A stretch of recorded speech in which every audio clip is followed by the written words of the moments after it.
Welcome back. I'm talking to Gary McKinnon. Now, in some of your media interviews, Gary, I've seen you talk about free energy, and I'm also very interested in that subject. And this is, some people would term it over unity technology, others perhaps perpetual motion machines is another word people might use, or energy from the vacuum. And this is a possible untapped source of energy which is locked within the vacuum or within space itself, that many people believe can be turned into usable energy. So my opinion is of the free energy, it's not energy from nowhere, it is coming from a source. But you've looked at certain technologies and you've even built some of your own experiments. So can you just tell us about your interest in that subject? Yeah, I mean, I started off, like a lot of people, being interested in Bedini. And after looking at that for a while, I realised that was just the magnetic collapse, the inductive spike. There was no extra energy. So you don't think there's any extra energy in the Bedini motor? No, and I don't think Bedini's ever claimed there was. Right, all right. Yeah. Have you seen any of the videos where they've got two batteries, one which is being charged and the other one is kicking the motor around? Yeah. And it seems to go for months or years, and it will charge the batteries as well. That's the claim. So it's getting energy from somewhere, allegedly. So you would refute that, yeah? Yeah, well, these people need to go to battery university. Using batteries to try and make accurate measurements of power in and power out is just nonsense. Yeah, I would agree that, So my thought on the Bedini motor has always been, why don't they just use capacitors? Yeah, then you've got an exact storage. For the input and output battery, instead they use capacitors instead. Why can't they redesign it with capacitors? And then there would be no room for error. A nice capacitor bank, that maybe still the same as the 12-volt car battery. And then, but the one thing I did find that did seem to work was there's a guy called Thane C. Hines, and he constructed coils in such a way that the rise time lagged behind the rotational movement. So normally you get lens effect, and the magnetic field you induce opposes the rotation. Whereas if you can make the rise time lag by the rotation, it actually aids it, because once it's risen, the magnet's past the coil and it pushes it around. And I did my own replication of his coil and got this effect to happen. And I'm no physicist, so I could be wrong, but it seemed to violate the work energy principle, because when you attach a load to a generator that's made with these coils, the rotor speeds up and the input current goes down. Right. Which violates the work energy principle. But some people may say it may just be impedance matching, but I don't know, because it seemed to work over a fairly wide range. All right, and any other, because there are hundreds of alleged devices, aren't there? If you can find some thorium, then you can try a nuclear battery, if you like. Right. And there's isotopic decay. It's not free energy, but it's extremely cheap, and there's no moving parts.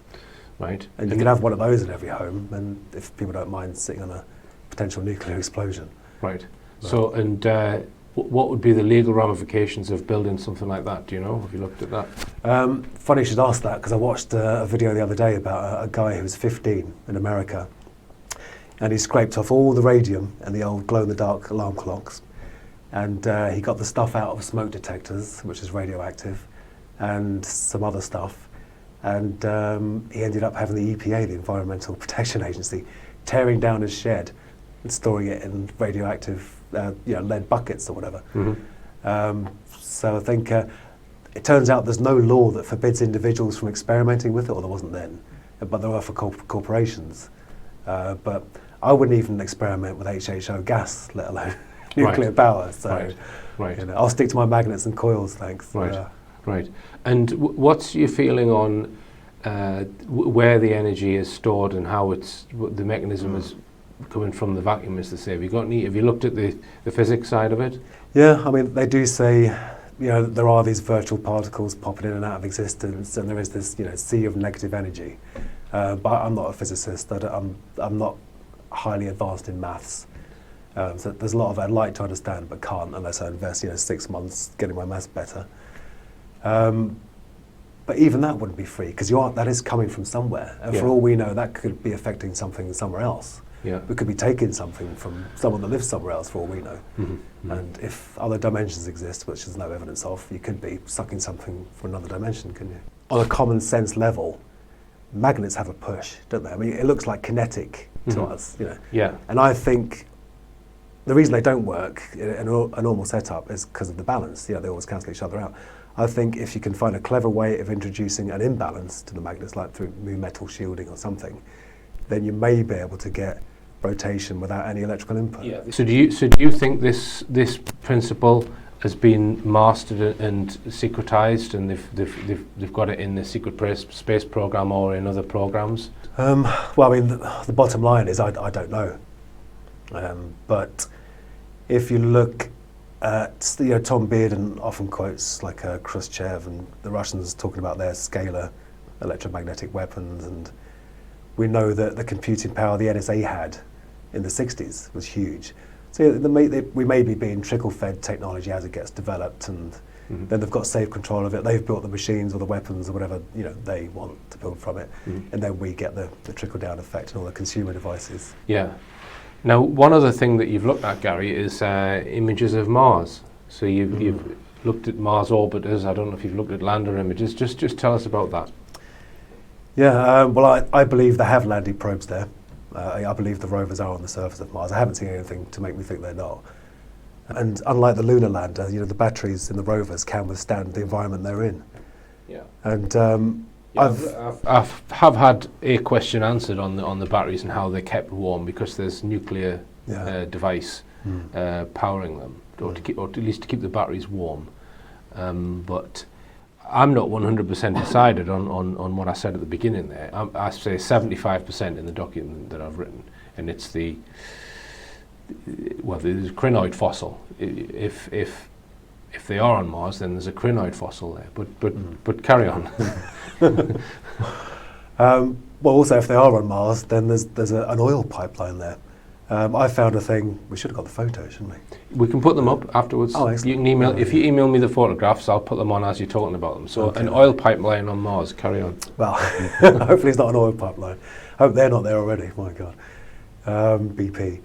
But so it's a huge. I only look at TIFF images, target image file format, because they're huge. You can zoom in. You can see loads of detail. I really don't like these people that say, "Oh, look, you can see a creature," and it's this blurry, fuzzy. There's too much of that. So I get these massive resolution files.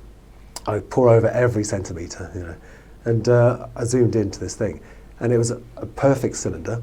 And you can see, because of the highlighting, that it is curved, and it is a cylinder, pipe shape, coming out. And then it has beveled edges on the end. It goes up into a sort of fan, into a Y shape, and out like that, with two holes, perfectly symmetrical through its vertical cross-section, perfectly symmetrical along its pipe cross-section. And I'm thinking, well, that's that's technology. Right. It's made by beings. And so I wrote to NASA, because I always do, because people often say, "Oh, this is this," and NASA lies. I always email NASA, not in my real name, obviously. Right. And NASA said, "Oh, it's a ventifact. It's a form formed by wind erosion." And I said, "What, a perfectly symmetrical through its horizontal and vertical cross-section ventifact?" So then I typed into Google, "ask a geologist." Turns out you can ask a geologist anything in loads of universities. And I asked about 5 or 6 of them all around the world. And I got 2 answers. One was American, and which university was it? Because it made me think they might have known it was on Mars, or I don't know.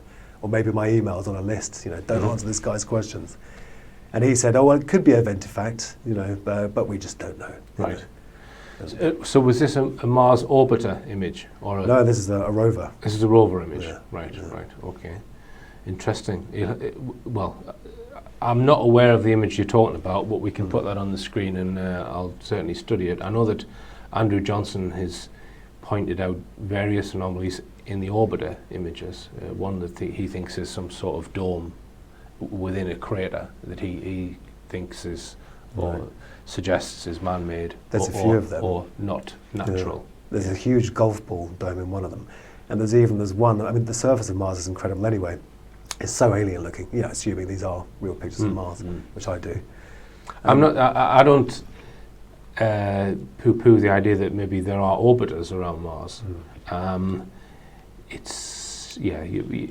don't know if you've watched my lecture on it, on the actual rovers. I think I did. You and Andrew discussing them. Yeah. It's there's certainly a lot of doubt in my mind over it. I'm not 100%. I wouldn't. Yeah. There's also the conference where the engineers have been asked questions and they don't know anything about the technology. That's what it comes across to me. But anyway, I guess I wouldn't put my life on it. And it's the same with the moon landings as well. Yeah. I'm not. We mentioned that earlier. You said that so some of the technology seems dubious and doubtful. And some of the hazards, how could we have got past them? Yeah. Right. So you don't think that man walked on the moon? No, I don't think man even got to the moon and orbited it. Right. Simply because of the radiation, the Van Allen belts. Right. And I don't think the film could have survived the intense radiation from the sun. No atmosphere to shield it, no magnetosphere to shield it. I don't think you could take photos on the moon with the Hasselblads they had then anyway. So assuming that the Apollo was a hoax, it means that you can't really trust anything coming out of NASA, does it? Well, the National Association of Space Actors. So you are going on filtered information, even when you're talking about these. Yeah. We're going on what they've given us, aren't we? Yeah. Not that I'm trying to poo-poo that there's a gas pipeline no, but on you're Mars. right. It's a weird situation because I'm saying, assuming that these are real, I think those objects are man-made. So it's kind of topsy-turvy. All right, and Gary, it's been fascinating talking to you, and they have allowed you to start using computers again, and so you're working in the field of computers, and you're also self-employed, which is good news. Yeah, good to be working again. Now, the other thing that you're considering, or you've already embarked upon, is you're writing a book. Just tell us about that. Yeah, I've done about 4.5 chapters, and so it's about half finished. I should finish it by, I don't know, spring next year. But I did approach some major European publishers, but publishers have their own perception of the market, and they want me to write about, the darkness and the suicide and the despair, and it's really somewhere I don't want to revisit. Mm-hmm. So I'm hoping that writing about, the hacking. You want to write a nerdy book? I do. I want to write just what it was like to be, an average guy, and the typical nerd loves his sci-fi or her sci-fi and UFOs, and so I want to, like the nerd that went too far. Yeah, all right. Well, as I always say, the nerd shall inherit the earth, I think. But yeah, it's been fascinating listening to you, Gary, and thanks for coming all the way to South Wales. Thanks and for having me. It's been good luck with the book, and good luck with the business. Thank you. And I hope they leave you alone from now on. So do I, thank you. All right, and remember, believe none of what you hear and only half of what you see. I'm Richard D. Hall. Good night.